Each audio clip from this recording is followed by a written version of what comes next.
And welcome back to another Walkthrough Wednesdays here on the Lazy Genius Tarot and Bazaar. My name is Alex.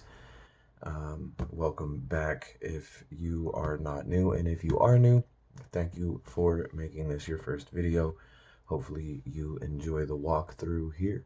Today we are going to be doing the Tarot in Wonderland by Barbara Moore with illustrations by Eugene Smith. This comes in sort of a magnetic clamshell box where it houses the book, which is quite thick, also a little bit heavy. Sorry about that there, but it is a full color book with in-depth looks at every card. So it is a really well put together book.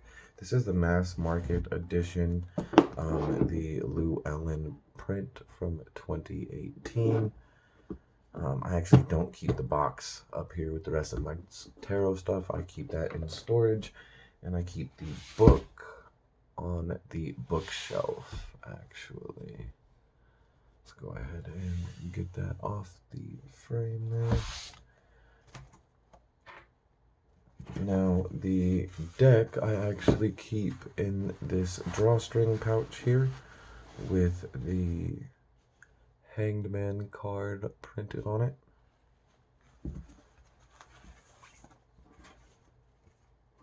This is the back of the cards. This is possibly my second favorite card stock out of all of the decks that I own. The first one would be the 91 Rider-Waite yellow box. This is probably my number two. These cards shuffle amazingly.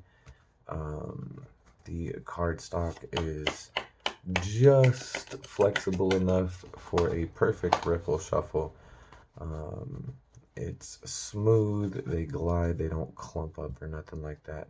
Definitely like working with this deck. Here is the card back. You'll see that these are actually not reversible. However, because I do read reversals, I kind of take this as you have your normal interpretation of it, and then when it's in reverse, you have the white rabbit at the top. So I kind of take that as like an intuitive leap into the rabbit hole, what hides under the actual emotion or energy of whatever card it is that we're looking at. So I actually don't mind that these aren't reversible just because of the way that they put them together. Definitely did a good job with that. And then the cards, it is a borderless deck. I don't own many borderless decks. I normally don't like borderless decks. I'm very picky about the ones that I do get. But this one was just really well done. I like the images. I like the way that everything was put together here. I am a fan of Alice in Wonderland. I enjoy the movies and the psychological and philosophical, even metaphysical references that are packed into the movie in itself.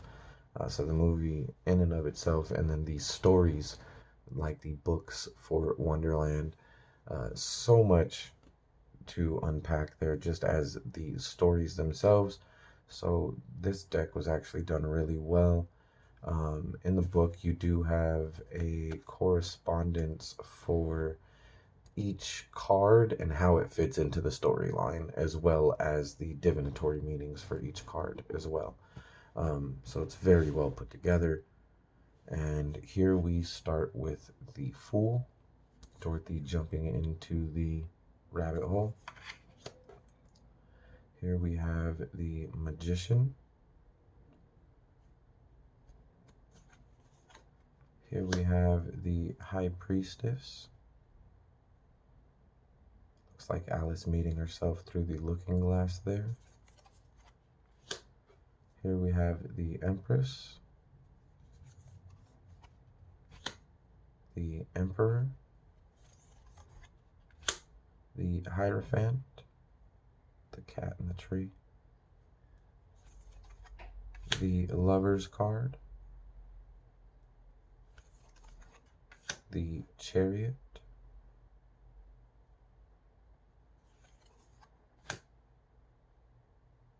Strength,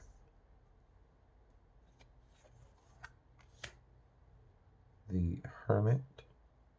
And again, the book definitely goes into quite a bit of detail about why each of these characters and scenes were picked for the cards. Here we have the Wheel of Fortune. This is probably my favorite Wheel of Fortune card out of any of my tarot decks. Really like this Wheel of Fortune card here. The Justice card, the Hanged Man, the same image that I have on the drawstring pouch that I keep the deck in. The Death card. Looks like Alice blowing out the candle there. Here we have Temperance. Alice eating pieces of the mushroom there. Here we have the Devil, which is the Mad Hatter and the, I think his name is Jack Rabbit.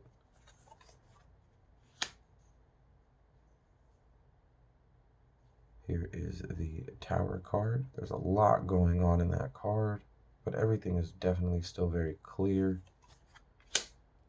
Here's the Star card. The Moon.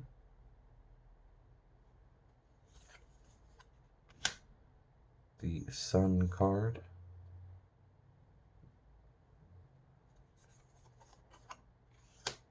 Judgment.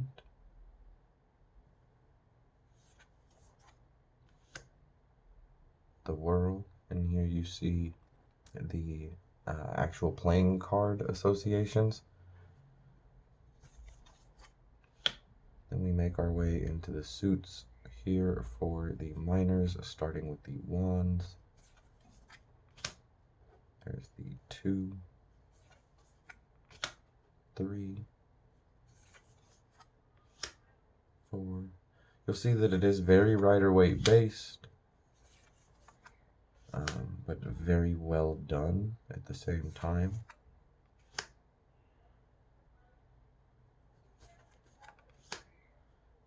The artwork is very well put together. The book definitely reads with the cards quite nicely.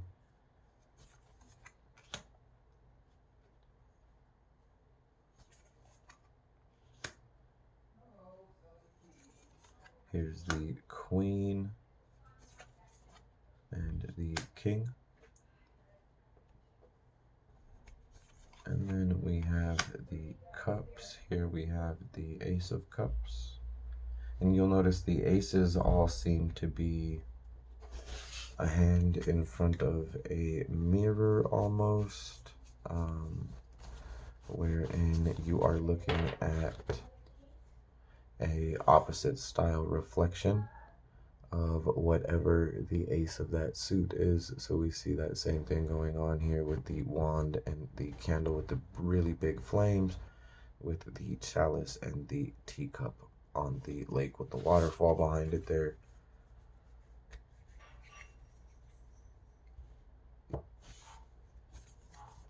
Here's the Two of Cups. I really like this Two of Cups here. The Three of Cups, Four of Cups, Five of Cups, Six of Cups. And you see the images definitely all follow very closely to the Rider-Waite system. Here we have the Seven of Cups with all of the choices up there on the wall. Eight of Cups, walking away from them. Nine of Cups. And the 10 of Cups. And we have the Page, and even the Page of Cups is pretty true to the Rider-Waite Smith card structure there, the way that it's laid out with the fish and the cup there. Here we have the Knight of Cups, the Queen of Cups, the King of Cups. I like this one here. It's a pretty cool King of Cups. You still have him surrounded by water, but here there's, more details on the floor, and he definitely does not look happy to be out there at sea like that. Again, we have that ace structure there where it looks like it's being held up to a mirror of some sort, possibly the looking glass, and seeing its reflection on the other side where the sword becomes the pen. And then here we have the Two of Swords with the Cheshire Cat and the Moon. The directions here said Mad Hatter and March Hare. Here's the Three of Swords. So they are still piercing a heart there, but it is a cake instead. Here you have the Four of Swords, Five of Swords,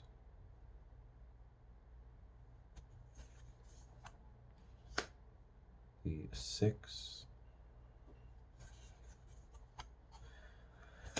This card here, when I did the interview for the deck, this card popped up in a position where, for this deck, the Six of Swords here speaks to a moment where the veil is thin, right? Where you are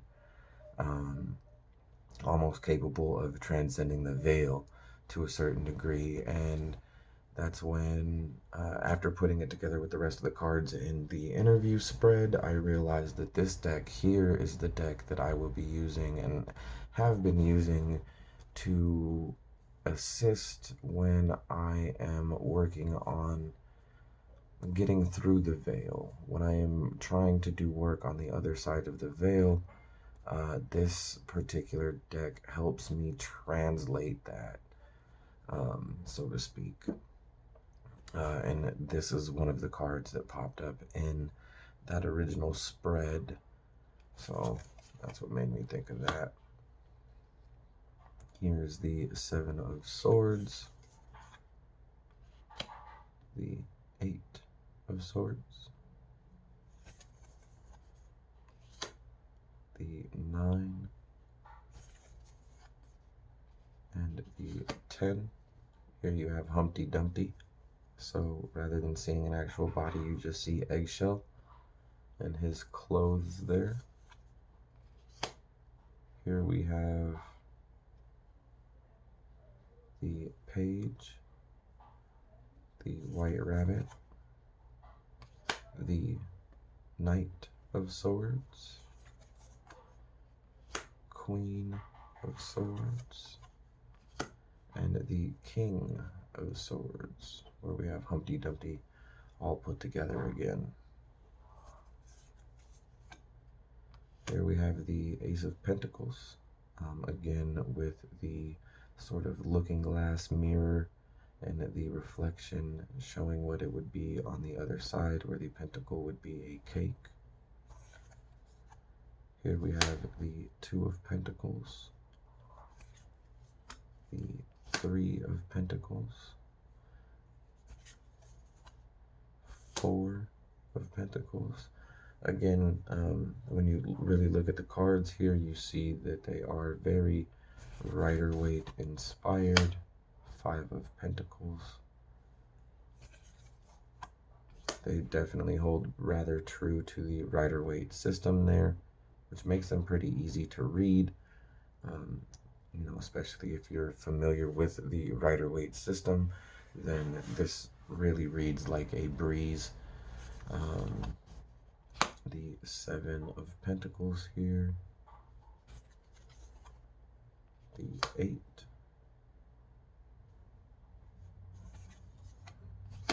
the 9,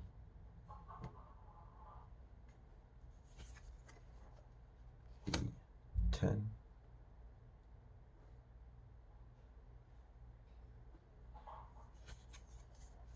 here's the Page of Pentacles,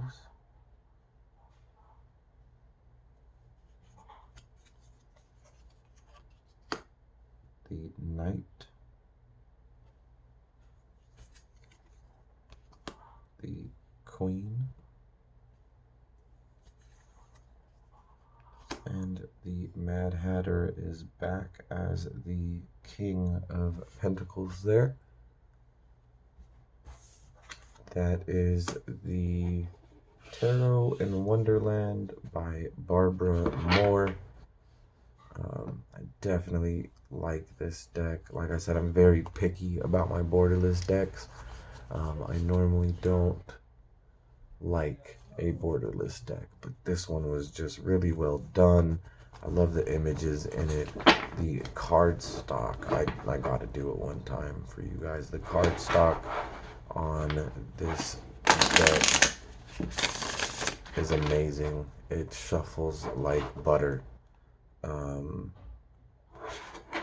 And normally I don't like the super glossy cards, but on this deck it doesn't really bug me too much. It kind of fits with the art style and the way that the deck was put together. Definitely one of my favorite decks. Going to be a deck that I keep around for quite a while. I really like working with this guy or girl. I haven't really decided to name any of my decks yet, so this is simply the Tarot in Wonderland. Really like this deck though. So there's that. Thank you for stopping by and checking out this walkthrough of the Tarot in Wonderland today. I really hope that you enjoyed it. If so, hit the subscribe button down there under the video, and that way you can be notified whenever I put out a new walkthrough on Wednesdays there. Yeah, and past that, again, if this was your first time with us, thank you for checking out the video. Hopefully you did like what you came to see today, and the rest of you, I appreciate you for always coming back. I will see you next week for another round of Walkthrough Wednesdays. Until then, thank you very much for coming along. I will see you then.